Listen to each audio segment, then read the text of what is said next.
Emmanuel Ducrot, c'est à vous. Bonjour Emmanuel. Bonjour Dimitri, bonjour à tous. Bon, on va se poser une sacrée question ce matin. Est-ce que la France va arriver à se réindustrialiser ? On se rappelle que c'était l'une des grandes ambitions d'Emmanuel Macron, la grande fierté de Bruno Le Maire aussi. Eh bien, les dernières nouvelles ne sont pas très bonnes.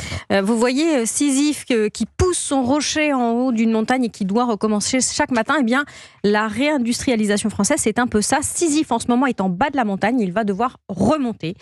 Selon les chiffres du cabinet Trendéo, entre avril et août, les fermetures de sites industriels en France ont été plus nombreuses que les ouvertures, 10 usines en moins sur la période. C'est un retournement de tendance et c'est dommage parce que depuis 2016, hors période du Covid, ça allait dans le bon sens. La réindustrialisation, même si on partait de très loin, elle existait réellement. Alors, il y a eu des fermetures retentissantes, on pense à Bosch en Haute-Savoie, mais le rythme d'installation des nouvelles usines, c'est ça qui est en train de se tasser. Oui, au-delà du sol, c'est ça qui est ennuyeux. Il y a moins de nouvelles usines qui s'installent. Sur les 6 premiers mois de l'année, 18 nouveaux sites seulement en France, c'est 30% de moins qu'en 2023 sur la même période.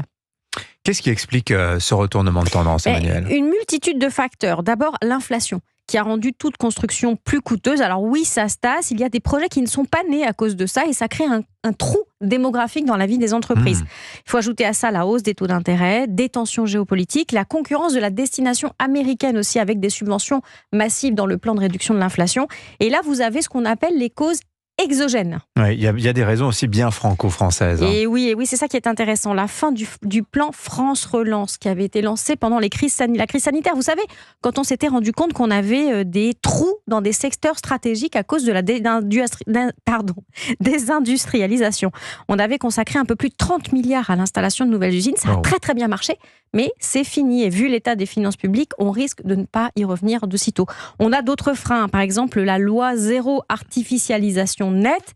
Elle empêche encore des entreprises de trouver des terrains à bâtir. Alors, il y avait des bonnes raisons à cette loi ZAN, mais elle a des effets indésirables. Et puis, bien sûr, le climat politique baroque. La dissolution, ça a été le coup de grâce. Oui, c'est dommage, parce que la France a de vrais atouts industriels. Oui, il y en a beaucoup, et notamment un vis-à-vis de ses partenaires européens et de l'État industriel par excellence, l'Allemagne, qui a du plomb dans l'aile, puisque sa production industrielle décline. La stabilité, la fiabilité du système énergétique français qui repose sur le nucléaire face au risque de pénurie en Allemagne, c'est un avantage imparable dont on ne se rend pas bien compte.